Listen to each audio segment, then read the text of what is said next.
Harley Quinn number 0, written by Amanda Conner and Jimmy Palmiotti, art by literally everyone who has ever worked at DC. So, this is a very meta opening to Harley, and it makes sense. That's kind of what she became, but it makes it impossible to describe what's happening. But the gist of it is that Harley imagines that she is going to get her own comic book, and then every page is just an audition from that artist saying, here's why I should be on the book.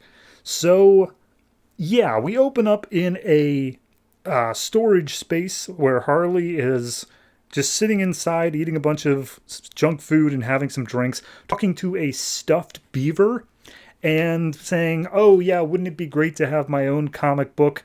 I wonder who would be the writers, who would be the artists, I wonder who. And then all of a sudden, the disembodied voices of Amanda Conner and Jimmy Palmiotti, like the writers themselves, speak out, and they basically are saying, like, hey, we'll write your books.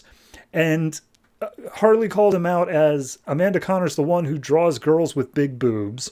And Jimmy Palmiotti's the one who writes cowboy comics, because obviously he's been on All-Star Western. And both of them are concerned by that. They're like, hey, I can draw a bunch of different sizes of boobs. And Palmiotti's like, and I'm from Brooklyn. I have nothing to do with cowboys. So at that point they say, all right, well, if you don't want Amanda Conner's art, let's try something else. And we go with Becky Cloonan, who has her as a rocker on stage, and then she just begins shooting everybody around, including her own band. And then we go to someone else, Tony Daniel, who draws Harley as a massive mech tearing apart Gotham City, and is like, all right, well, this is cool and all, but let's try something else. Then we go to...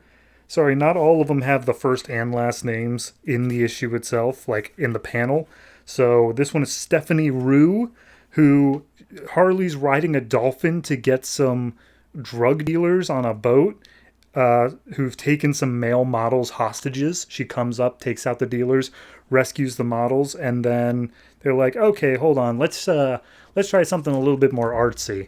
So then we go to... God, this is so hard because I got to find the name on each page.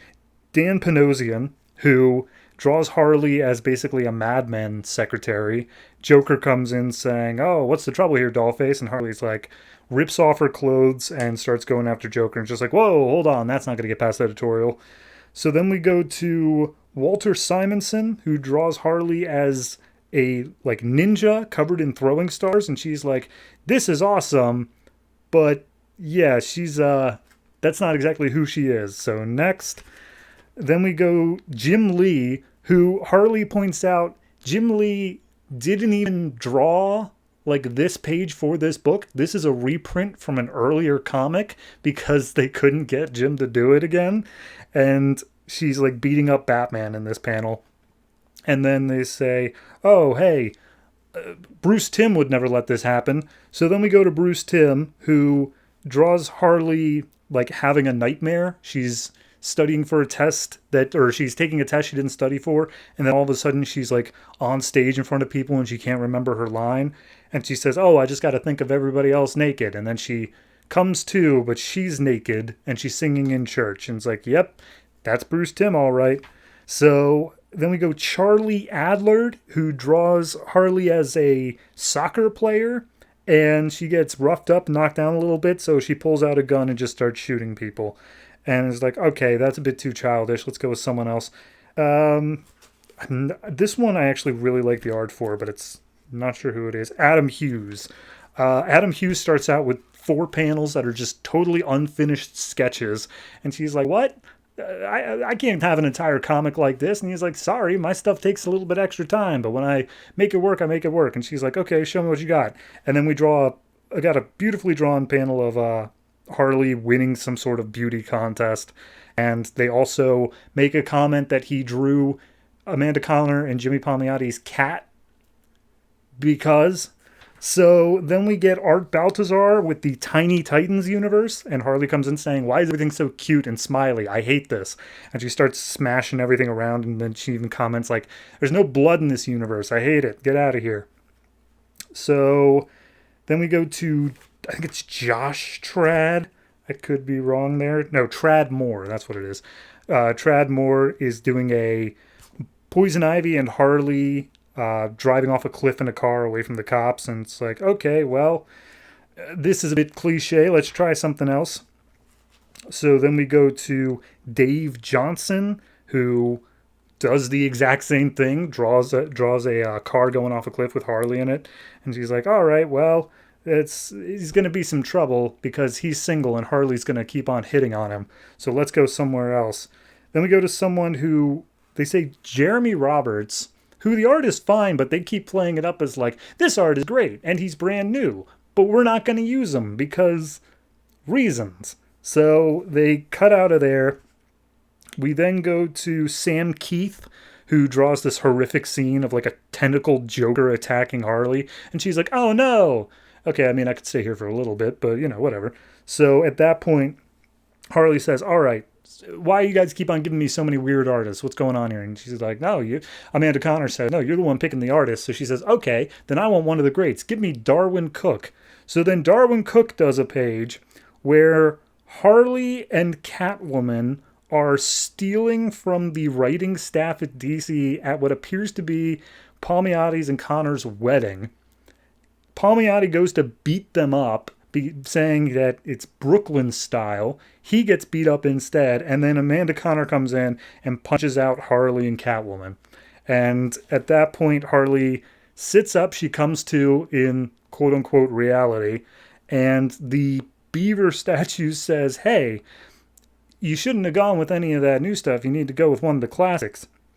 And so she sees a long box that's labeled classics. She opens it up, and inside is a bomb. And the bomb explodes. She manages to somehow survive with comic pages fluttering down all around her. She picks up one of them. She's like, oh no, my stuff. But hey, look at this. And she looks at the artist on the book, and she's like, now this is someone I need for my book. And then we see a car come up out of nowhere, and then the exact same page is just recreated here. And it is a guy coming up. He says, hey, I represent a client who died in Arkham.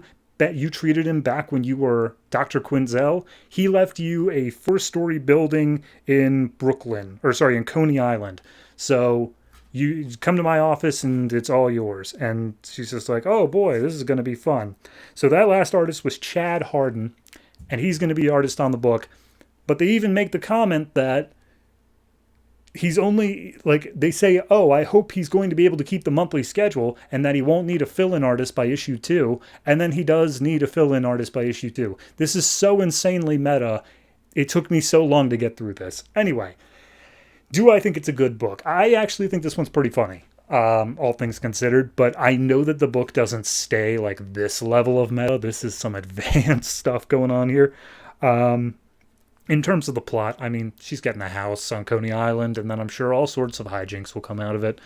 All in all, it's a good start. It certainly is a interesting beginning for all things, and because it's a 0 issue, it's kind of skippable. It's not something that I think is going to be required for reading up ahead, but yeah, no, they had fun with it. It was a good time. There was one point in here I specifically wanted to mention.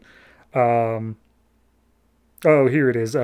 When Jimmy Palmiotti is going to beat up Harley, Amanda Connor says, hey, don't beat her up too bad. She's going to be paying our bills for a while. And then Harley's like, wait, seriously? I'm the one paying the bills? And Catwoman says, yeah. Have you seen the numbers on Batwing and All-Star Western? Not doing so hot. I love that. That's a beautiful little wink and a nod. That's a smart little book. So yeah, I'm enjoying it. I'd say this one's probably solid 7.5. It's very good all throughout. I don't really have anything to complain about, but we'll see how Harley Quinn handles for the entire rest of the New 52.